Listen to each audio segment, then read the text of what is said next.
Hello,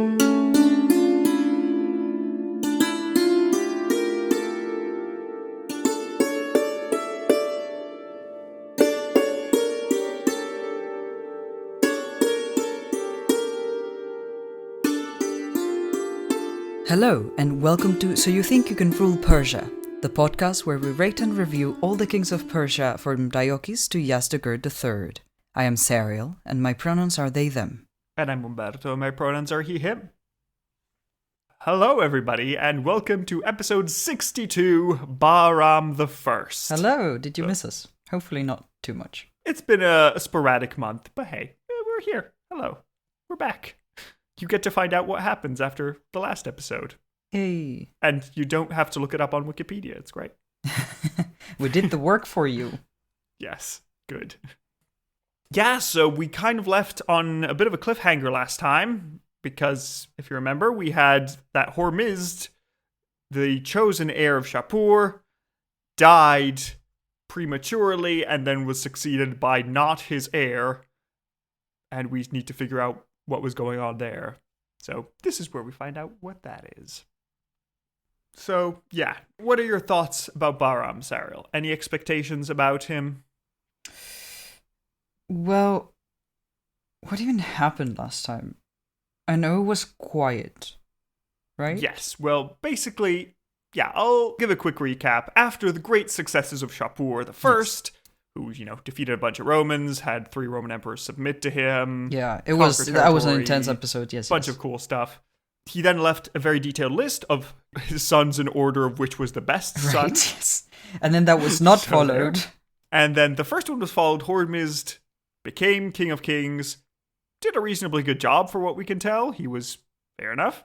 But then he died and was succeeded in by mysterious circumstances. Bahram, who was not on the list of the best sons. He was not mentioned at all. I think he was murdered. So, yeah, Hormizd, questionable ending. Mm-hmm. We'll discuss it more today. So do you think Bahram will do a good job with his questionably gotten throne, or will he just mess everything up for everyone? Oh, I think this is going to be catastrophic. Because he wasn't even in the list, and he was really hurt about it, apparently. Clearly. Yeah. And I think he wasn't in the list for a reason. Probably because his father didn't think that he had the right disposition to be a successful ruler. So, yeah, I'm thinking, I think it's going to be a juicy episode, but not necessarily good for the Empire. I'm bracing good myself. Stuff.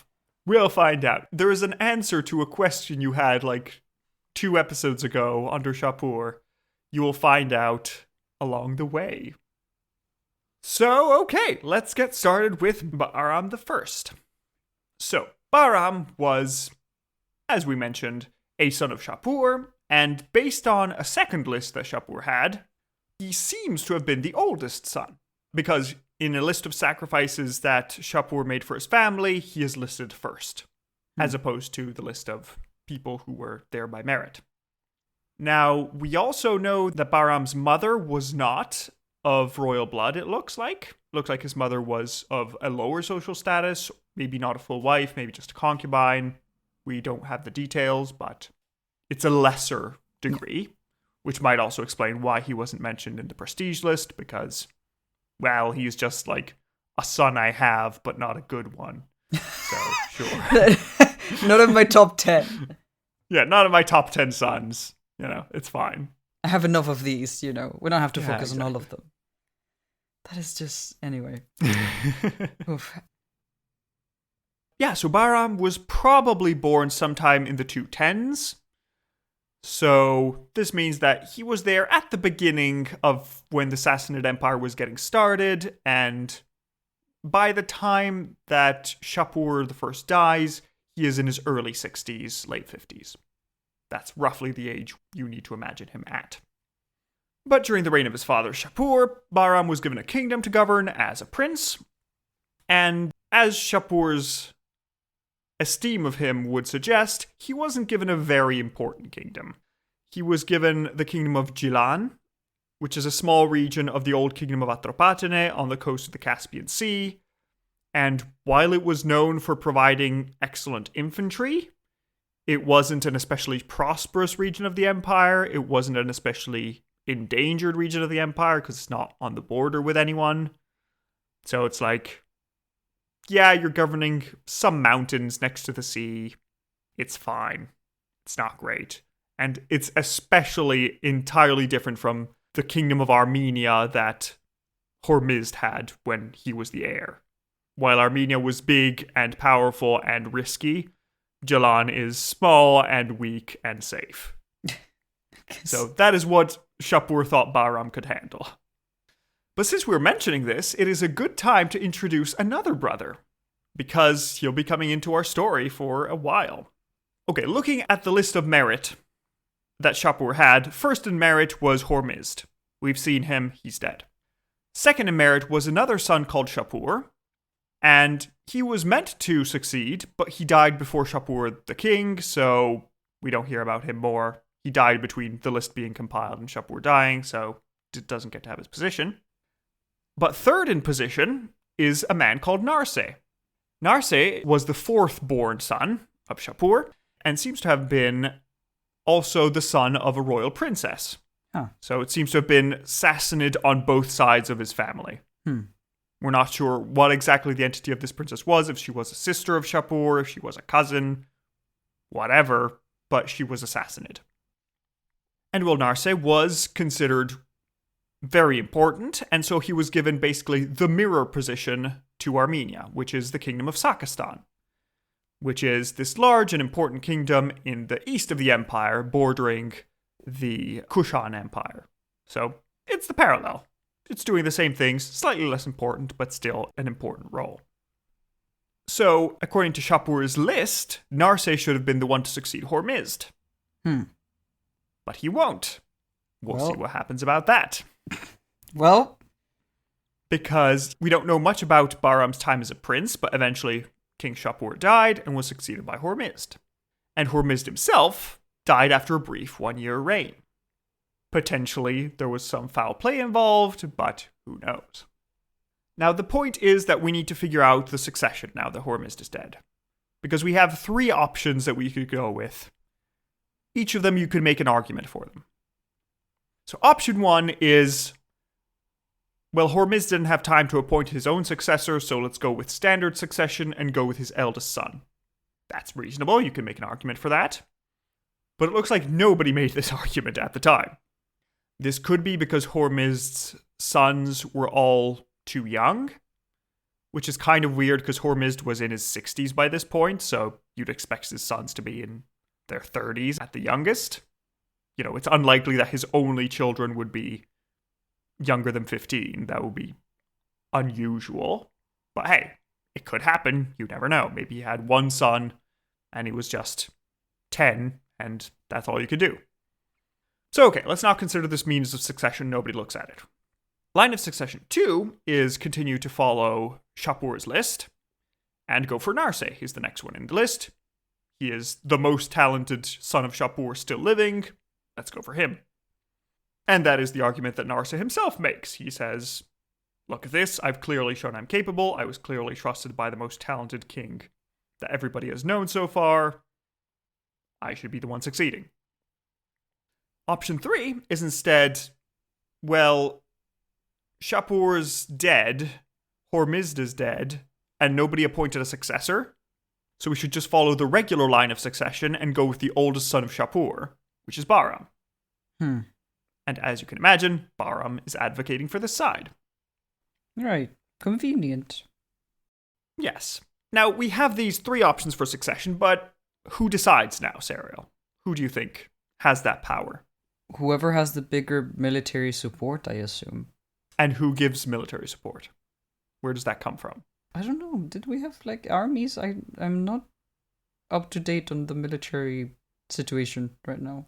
Well, in the military situation, there is a royal army, but a lot of the armies are in the hands of the nobles. Yeah, right. Which give a percentage of their army to the king. So the nobles have a say in this, but of course, to be fair, Narse is a noble. He has the kingdom of Sakistan, and it's the second largest kingdom in the empire, and he has those armies. So if he wants to, he can bear. But there's another element which you were asking during Shapur's episode, wait, wasn't religion going to be more important and intolerant? Well, here it comes. Here we go. All right. Because Shapur had appointed a man called Kartir as head priest of the empire. And Kartir is the guy leading the direction for defining what Zoroastrianism is. And one day, we can only assume that Kartir went up to Bahram and said, hey, listen, your claim is reasonably legitimate. Mm-hmm. If you give me some concessions, I could press your claim and give you the advantage, so you become king. How does that sound? And well, it looks like Bahram agreed to this. He thought it was a good enough deal. He agreed to give Kartir some of the religious power in the empire, and we'll see how that develops. And in exchange, Kartir would say, yep, the religious establishment says that Bahram should be king. He deserves it more than anyone else. Clearly.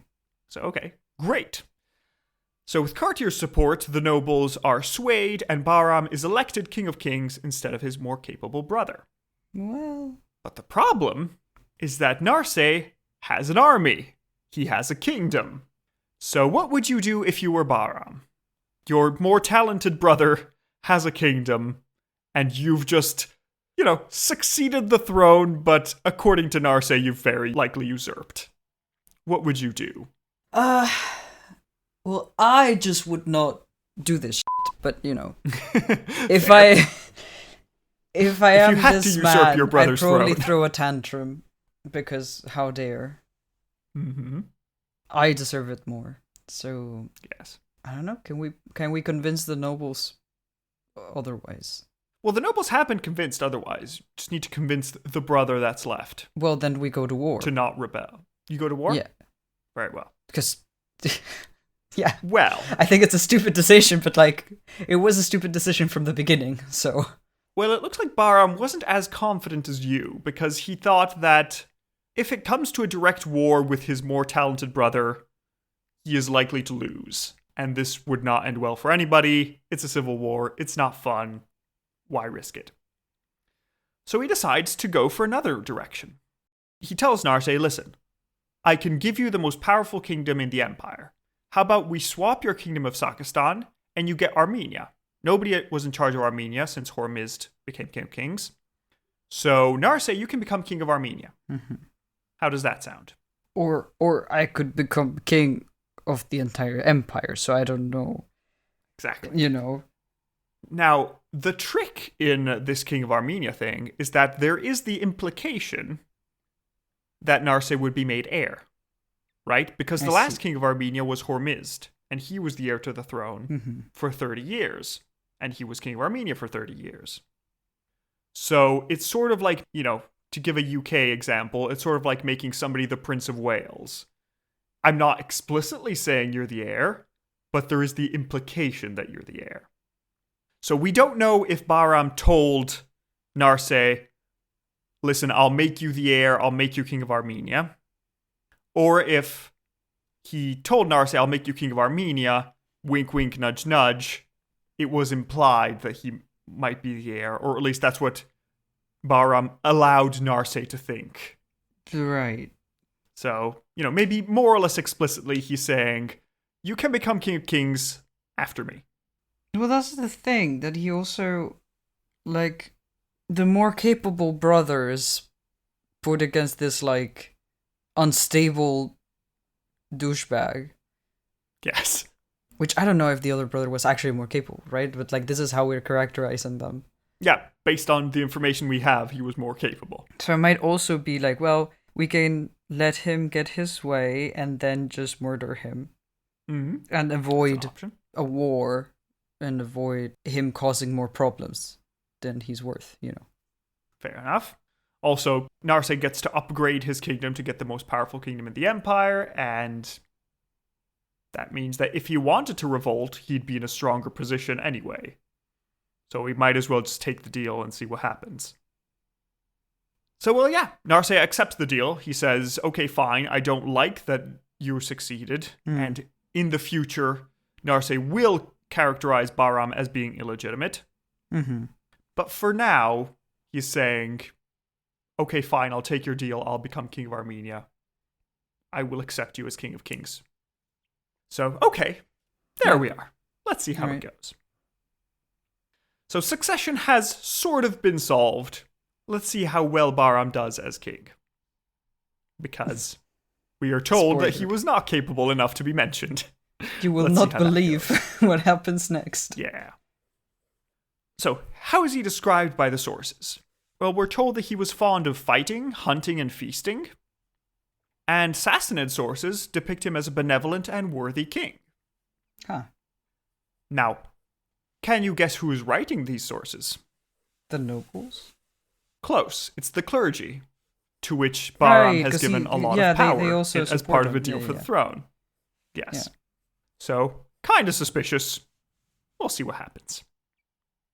Al-Tabari tells us, following some Sassanid sources, that he was a patient and mild person, and he followed the example of his predecessors, and the people rejoiced when he came to power.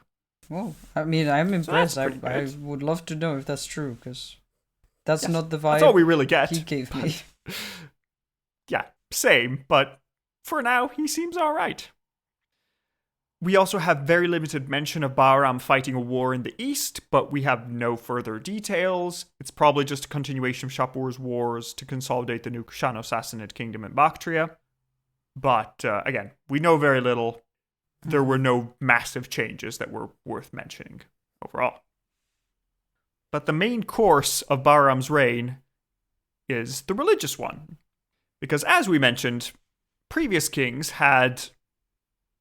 the previous Sassanid kings at least, had been generally tolerant. They had slight preference for Mazdaism or Zoroastrianism because the official propaganda showed them as receiving the right to rule from Ahura Mazda and all that, so they had a preference for it, but not that much. And it looks like Hormizd was especially interested in Manichaeism. And some even say that he converted, or at least the Manichaeans say. Who knows if that was true? He died shortly after. We have no way of proving it. Right. We discussed it. Now, as part of the deal to make Bahram king, the head priest Kartir decides that he wants to get rid of Manichaeism. Huh. Because he wants Zoroastrianism to be the religion of the empire. He wants one empire, one religion, one king. He wants everything to be nice and orderly. So this is when we start persecuting other religions. Because, So, in 274, we had that Mani, the prophet of Manichaeism, had been allowed to preach in Babylon. Or, according to other interpretations, he had been limited to preaching in Babylon. Yeah, I remember this. Depends on who you ask. It's kind of iffy. But Mani decided to go further east into the empire and preach. But at that point, he was stopped by royal guards, and he was ordered to return to Ctesiphon. Which sort of matches with the fact that he was limited to only Babylon. Yeah. Who knows? He was told, no, you can't go here. But it looks like the main triggering issue was that Mani had managed to convert a minor king called Bat. And Bahram was furious at this fact. You can convert common people, not minor kings. That messes with the nobility and messes with the status quo. We didn't actually want to, grant you the power to change the things. Yeah, or at least not under this new regime, with Kartir in charge. Bahram was furious, so he ordered Mani and this vassal king Bat to come to Ctesiphon to answer for their crimes. Wisely, it seems that Bat stayed away and reconverted. We're told that Mani traveled to his hometown one last time before meeting the king at the new capital of Gandhishapur. And here we get a scene from some Pahlavi fragments, which were supposedly from Mani's Persian interpreter. Because Mani knew some Persian, but, as everybody who has a second language knows, you don't want to go to the king to defend your life in a second language that you don't really know that well. You would like to be able to have the words be the words you want, not be the ones that you think might be good. So we're told that Bahram met Mani after lunch, just before he was meant to go hunting. And now I quote, "The king rose from the table, and putting one arm around the queen of the Sakas, and the other around Kartir, the son of Ardavan, he came towards the Lord." So we can see here that Kartir is front and center. He has made his deal with the king to make him king, and he wants to make sure that now his most dangerous rival religion is properly dealt with. Mm-hmm. We're not sure who this Queen of the Sakas is. Some people think she might be the wife of Narse, but Narse is now King of Armenia, so why isn't she just called Queen of Armenia? Yeah. Bit weird. We're not sure who it is. But anyway. In any case, Bahram addresses Mani, and his first words to the Lord were, "You are not welcome." The Lord replied, "What wrong have I done?" The king said, "I have sworn not to let you come into this country." So not really answering the question. Yeah. Also, like, you told him it was okay. And I was like... Yeah, he thought it was fine. Mani was like, I was just preaching goodwill to mankind. I was preaching to be nice to each other. Is that so big a crime? Apparently. And the text continues, "And in anger, Bahram spoke thus to the Lord. What are you good for, since you go neither fighting nor hunting? But perhaps you are needed for doctoring and physicking. And you don't even do that." The Lord replied thus, "I have not done you any wrong. Always I have done good to you and your family. Many and numerous were your servants whom I have freed of demons and witches. Many were those whom I have made rise from their illnesses. Many were those from whom I averted the numerous kinds of fever. Many were those who were on the point of death, and I have revived them." And so this medical part is referring to the fact that one of Bahram's sisters had died, supposedly due to Mani's neglect in treating her. Oh. But Mani had been traveling for about 3 years at this point, so it's unlikely it was actually his fault. Maybe he had just sent a letter recommending something, but kind of unclear, so it's kind of messy. And yeah, of course, this is a Manichaean source, so they're not going to paint Bahram very favorably. He says, why are you good at anything if you're not hunting or feasting? Yeah. It's just like, yeah, but that's not my job. I'm not the king. I'm a prophet. My job is different. I do prophet things. But in any case, we see that Cartier is here and he is gently directing what's happening. We have a couple of different versions about how Mani was interrogated. According to Al-Biruni, it looks like Bahram pretended to convert to Manichaeism only to gather Mani and his followers and then trap them and arrest everybody. According to Al-Tabari, Bahram was interested in Manichaeism and interrogated Mani, asking him about his faith. And then he found that he was, and I quote, "a propagandist for Satan." So he decided to have him imprisoned. Dang. Not great. So in the end, through the influence of Cartier, Mani was executed, either by starvation or 26 days of torture, or according to later Manichaean text, he was crucified like his previous incarnation of Jesus Christ. Heck. So we're not sure. According to some sources, he was later flayed and displayed above the city gates. Others say just his severed head was displayed publicly, but who knows? And with the prophet dead, a quick reversal of state policy followed, and across all the empire, Manichaeans were persecuted, and religious orthodoxy and Zoroastrianism was strongly emphasized, with Cartier's hand driving everything. And oh great, Cartier got a promotion. That's nice for him, isn't it?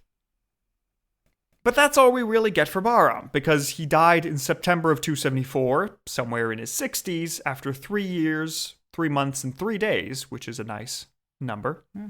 And who do you think he was succeeded by? I hope it was the brother that he promised would succeed him. Absolutely not, Serial. Yeah, of course. He was succeeded by his son, Bahram II. Okay. We'll see how the brother takes this news. It will be an interesting conversation to have. Yeah, wonderfully, I'm sure. He's a reasonable man. Take my throne from me once, shame on you. Take my throne from me twice, shame on me. And yeah, so that is the life of Bahram, and this is why religion is becoming more of its own leg to stand on. This will cause problems for the future. This is why having religion as a third pole in your country is not great. So yeah, what are your thoughts, Ariel? Impressed by Bahram? Expected worse? Expected better? That went more or less how I expected it to go, honestly. Fair enough. Expected much worse, but I guess we will get to talk about the impact that this had in the empire. Yeah, soon. he didn't have much time. His son will have more time to probably do for stuff. the best that he didn't have much time. Yeah, he was regarded as the worst, so there we are. Dang. I thought he was regarded as, like, reasonable and benevolent. I mean, it depends. He was regarded as personable and benevolent by the sources that presumably he was favoring, so yeah. There we are. No, that's what I mean. Like, it was a bit sarcastic, but, Yeah. He hasn't necessarily been painted as, like, the worst. No, exactly. He's been painted as kind of the worst from the Manichaeans because when you kill someone's prophet, they tend to be miffed. It's not a nice thing to do to someone. But, we'll see. Also, just to preempt this, if you're interested in more about Cartier and Mani, they are up next in our Patreon, so subscribe to that if you want to hear about their lives. But okay, so are you ready to rate Bahram I, Serial? Yeah, let's do it. Let's go. So our first category is final moments. How interesting was his death? He just died. Dying somewhere in his 60s, presumably of natural causes. I would give it a 0. Much. It's not even, there's not the satisfaction of dying after a long, glorious reign. It's just like, Yep. So, yeah, I'm a 0. How about you? Same, no comment. Very good. Nothing to add. So, yeah, with a 0 and a 0, we get a 0 out of 10 for final moments. Our next category is battle hardness. How good was he at war and fighting? Well, as a prince, he is given the cushiest job you could be given and didn't really fight at all. So nothing there, unlike Hormizd, who was constantly fighting as king of Armenia. Because, he was the good son that was meant to succeed and last longer, but no. Bahram then maybe fought a bit of a war in the east. If he did fight that war, it was so not consequential that we don't know about it. So honestly, I'd give him maybe just a 1 because we hear of something happening, but we don't know enough about it to care. So yeah, I think I'm going to go for a 1 on battle hardness. There's not much to recommend. Yeah, he didn't even do, he doesn't even get I am savage and, would be a bad ruler because I'm sadistic, but, I'm a great general or something. No, just 0. It's just nothing. Meh. Just meh. So, yeah. Are you sticking with a 1 as well, or are you going for a 0? No, I'll go with a 1. That's... Okay, fair. Perhaps not 0, but Yeah. So, with a 1 and a 1, we get a 2 out of 20 for battle hardness, being the worst Sassanid. I have a feeling he'll be the worst Sassanid at the end of this anyway, but let's find out. Our next category is scheminess. How good at plots and manipulations was he? Here he has something, because, arguably he was not meant to be the heir, and, oh look, he's the heir now. Yeah. That's weird. I wonder how that happened. He clearly makes a deal with Cartier to take the throne. Yeah. He clearly makes a deal with Narseh to not start a civil war. Yeah. So he's relatively good at that and making these manipulations to make sure that everything goes his way. So I think that's worth something. It's not the highest scheminess ever, but, worth something. He does somehow orchestrate a coup, presumably. Yeah. And if we believe that he killed Hormizd, he does that too. True. Because... if you believe that Hormizd was murdered I do believe a year into his reign, yeah. Well, then it was either Bahram or Cartier, and they were working together in any case. So that's some scheminess there. I'm hovering between a 3 and a 4. What are your thoughts? Which way are you leaning? I will go for a 3 because I don't want to give him credit. I don't like him enough. Having researched Cartier does feel like a Cartier move. Does feel like Cartier making use of, a nearby useless prince. And it's like, hey kid, do you want to be king? Yeah. I can make that happen. Just give me absolute religious power. Okay, great, love it. Yeah. So, what? I agree. You've swayed me. I'm going to go with a 3 as well. So, okay. With a 3 and a 3, we get a 6 out of 20 for scheminess. Our next category is shock factor. How shocking was this man? He does quite a few shocking things. Well, he irregularly takes the throne. I guess that's relatively less shocking. Like, if you're just somebody hearing the news, it's more like, the nobles chose this guy. It's like, okay, fair enough. I guess it's their right to choose one. The more shocking thing is he kills Mani. He kills the prophet of this religion. That's not cool. Yeah, no. That's not fun. He starts persecuting an entire religion in the empire. He turns the religious policy of the empire from, do whatever, just obey the king, to, no, you follow this specific type of religion, you will be hunted down. That's going to have consequences. Yes. The Manichaeans are not going to be happy about this. There is a reason Manichaeism is not a living religion. Although I did find out there is a very derived version of Manichaeism in China. Oh. It's like Mormonism to Christianity, so it's like, it's pretty separate, but the vibe is still kind of there. So yeah, shock factor, I think it's a bit, persecuting people is not fun. You should not do that. Here I'm between a 4 and a 5, because it's quite a bit. He doesn't really ramp up the persecutions too much, but to be fair, he didn't have too much time to do that, so meh. What are you thinking? I don't know, I don't have a strong opinion. A strong opinion? I'm gonna go with a 5, because it's not often that you get to kill a prophet. Yeah, that's fair. I expected much worse, to be fair. Yeah, which is why I'm like, full Caligula or something, but like Shapur deported hundreds of thousands of people. That's kind of worse. Yeah. But, killing a prophet is a rare special occasion. It was mean too, because the prophet had been told that it was fine. And then it wasn't fine suddenly. Yeah, the prophet was like, I did nothing but help you. Why are you angry at me? Please. My message is, let's not be so mean to each other. Why can't we all get along? Why must you kill me? Yeah. Yeah, I'll go with your 5. Which is a common theme for prophets. Yes. Say, why can't we all get along? You heretic, how dare you say something so outrageous? Prophets have the job comes with some risks. Yeah. So, yeah, I'm going to go for a 5. What are you thinking? Yeah. No, I agree. I think a 5 is 5 good. As well? Okay, quite a high score. So, with a 5 and a 5, we get a 10 out of 20 for shock factor. Our next category is Aaron's shine. How good was he for the Empire in general and Iran in particular? Well, did anything happen? So, to be fair, he didn't have too much time to mess things up, but thank goodness. We will have people that manage to royally mess things up in a few months or in a few days. Like, I'm researching the end of the Empire, things go bad fast. So, credit where credit's due. The Empire doesn't crash and burn within the first 30 days. But love that. To look at the Empire before and after him. Love this premise. Yeah. Can't wait. He fights a bit of this war in the East, but not many changes. He doesn't really fight with the Romans, but the Romans were busy picking themselves up. After the crisis of the 3rd century, they were in no fit state to attack. So yeah, the Romans haven't appeared in a while. Yeah, there wasn't really much of a challenge there.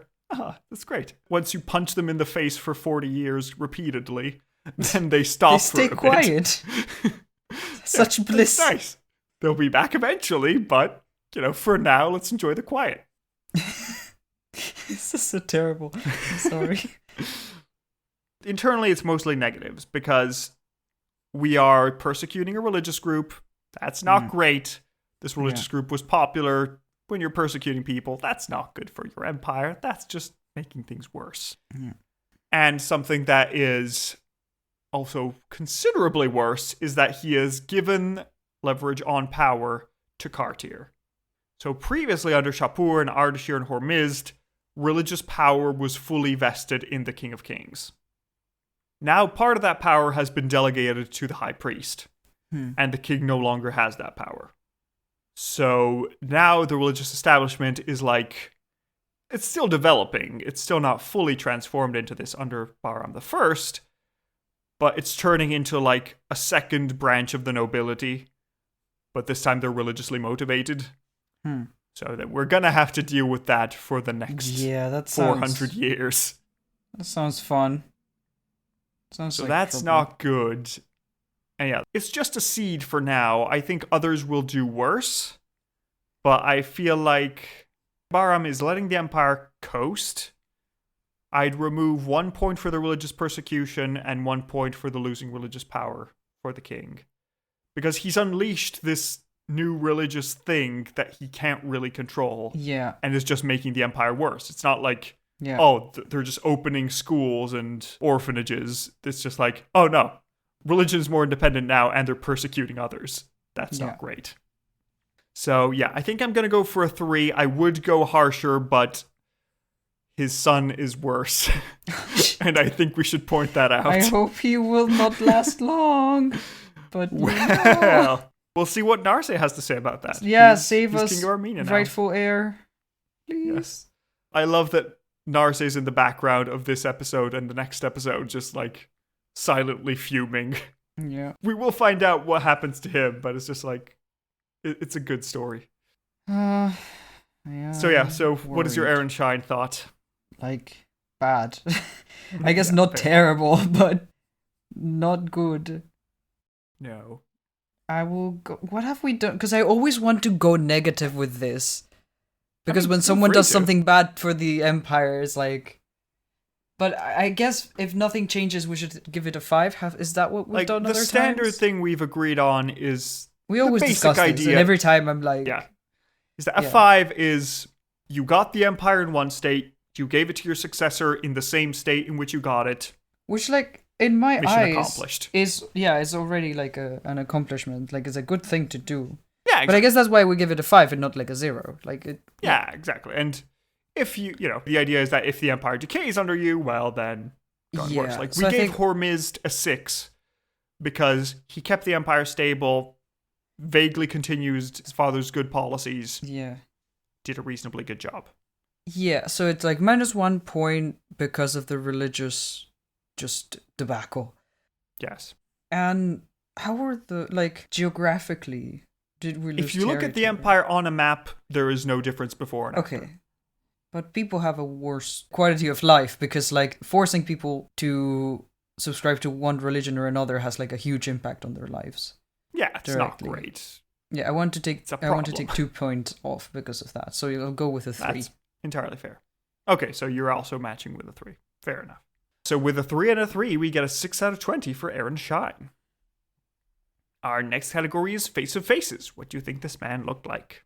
And I will send you his crown. Because despite being a bad man, he has a cool crown. Maybe a bit too edgy, but, Ain't that I respect it. Okay, so Serial has finished their drawing. Let me pick it up, and I'll describe to you what it looks like. Ooh! Delightfully devilish. Honestly, he does not deserve the charm. Fair enough. So, what we have is Bahram here. He's dressed as the typical assassin king, as you would expect. He has a lovely punkish crown with, like, some spikes along the edge, and then a big round poof on the top, as we've become used to it. He has a nice beard, which is tied together in sort of a ponytail fashion, and then he is grinning maniacally and raising his hands to be delightfully devilish, as you would expect him to be. Because, oh, look, I'm gonna kill a prophet. What else are we gonna do? I am the king. I am the king. I did it. So suck it, Dad. Yeah, suck it, Dad. Who's not the favorite now? You still suck. Yes, you still suck. We still know. Yeah, also, your son is terrible, so we'll find out about that later. But anyway... If you want to check this out, you can go on the Discord if you're a patron, or you can go in the episode notes just below, or you can go to our website in Serial's Portrait Gallery, and this is where you'll find it. Now let me show Serial what he actually looked like, and we have a relief.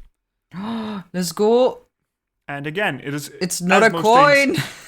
It is a relief with an investiture of him by Bahram Mazda, as most of these are for now, but let me show you. Here he is. Bahram is to the right. Oh, cool. He looks so kick-ass. Is he just receiving the crown from... Yeah, he's receiving the far, the right to rule from Bahram Mazda, presumably. Well, press X to... Because he's totally legitimate and nothing ever went wrong. Don't question But this relief is so pretty. It's so not fair. They are good at making reliefs. He does not deserve this. Nice. Also, I love how in the relief there's a little cutout for the top of his crown because they clearly didn't plan for that much, which is great. That's so funny. Oh, oops, I didn't account for this being so big. Yeah, so it's two people facing each other while on horseback. So there's two horses facing each other and the two people riding the horses on profile. And so it's presumably Ahura Mazda to the left, handing essentially a wreath with a long flowy fabric, kind of like a diadem, over to Bahram. And I am mad at how cool it looks. Like you can see the flows of the pants, like the fabric folding and the decorations of the respective crowns. And Ahura Mazda, I don't know if like they wear a crown or like tell what. If it's a crown or some decoration. It's hair, because it looks like. It might just be hair. Now that I look at this, let me check a thing real quick. I am not familiar enough with representations of Ahura Mazda. Oh ho ho! It's Ahura Mazda, and his crown is Shapur's crown. Right. So that's interesting. So because that's what I thought, and it was like, I swear to God, Daddy loves me after all. Yeah, if this is a reference to like, oh, my father is handing me the crown, I will fucking riot. That is not okay. That might be an implication. Yes. This is such bullshit. It's a really pretty relief, though. It is very good. I mean, the artist he commissions did a good job.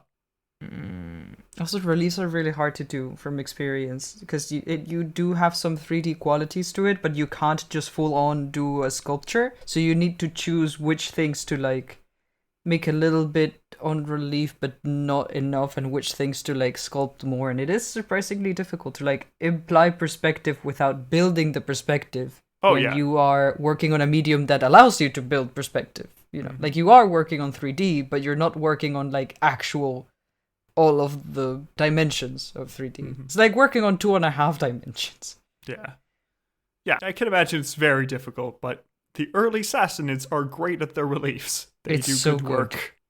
It's so pretty. Yes, I love how the horses are stylized too.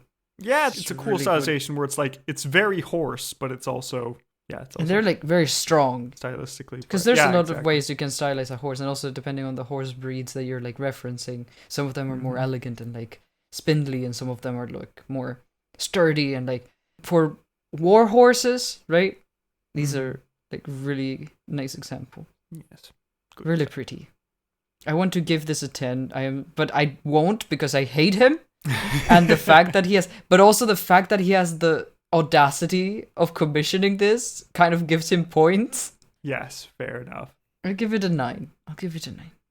Okay. Yeah, I think I'll agree. I think I'll also go for a 9 because it's good, but it's not Shapur levels of great, but it is still very impressive. True. Shapur had a really impressive one. Okay, so with a 9 and a 9, he gets a 4.5 out of 5 for Face of Faces, which is very respectable and definitely in the top list. Our next category is lengthiness. How long do you think this man reigned? Well, he didn't have that much time, so maybe 5 years? He reigned 3 years, 3 months, and 3 days. Less than I thought, actually. I was more between 5 and 10 than... Yeah, it was good. He didn't rule for very long. He didn't have time to mess things up that badly. But we will see. He'll be able to do some stuff. So he ruled from 271 to 274. That's 3 years divided by 10 is 0.3 points out of 5 for lengthiness. And that brings us to the final score, which is a grand total of 28.8 out of 100, making him the worst Sassanid king. Yep. Not surprised. He's gonna go see his father, and his father gonna be like, "You idiot." And yes, bonk him definitely. In the head. He should be appropriately bonked because, come on, my dude. What are you doing? I told you for a reason, and look what you've done. You were only there for 3 years, and now this is going to have such repercussions. Yes, this is going to have repercussions you just proved for me everybody. Right. And now we know why you weren't chosen. That's why I gave you the easiest job in the Empire. Just don't. So, daddy issues. But hey. That leads him roughly under Alexander Balas, just 0.1 point beneath him, and above Artaxerxes I. So he is roughly under the... I'm actually surprised he's above Artaxerxes I, probably because of all the drama. and possibly murdering his brother. So, like we say many times, this podcast doesn't rate only on like how good a king was. Yeah, it's how dramatic are you? Yeah. Okay, so that leads us to the final question, which is to say, is he plotty enough? Is he prophet murdery enough? Is he mustache twirly enough to be a Shahanshah? Or is he just a Shahanah? Honestly, like, I wasn't going to dismiss it immediately because I'm like, it could have been, right? It could have been much more, like, dramatic. But, like, it wasn't really. It was disappointing in that, too, so. Yeah, I feel like he's not so evil cartoonishly that he is fun to talk about. He's more like, oh, and this guy messed everything up for everyone. Yeah, thank you. Okay, great. Love it. Good stuff. So yeah, I think without too much remorse, we could tell Bahram to head off into the desert, meet his brother Hormizd, who he may be murdered. Yeah, they can battle it out. And explain why everything is getting worse now. Please. Like, well, I thought I could do it. Things were good for a while. The worst thing is that he probably doesn't feel bad about it, you know? It's no, like, yeah, I did a great job, look. Yeah. Why did they have to kill me? Somebody who has the self-consciousness to examine. If only. All right, so yeah, that is the end of our episode. We hope you had a good time, and we hope you join us next time for Bahram II, the son who, as I have anticipated, is not going to do much better. But he has more time, so... Great! Let's see how that goes. Good stuff. How bad could this be? Mostly, let's see if Narse can save us from the chaos that's happening. Please, Narse. You were thought to be competent by Shapur. You might be able to fix things. Yeah.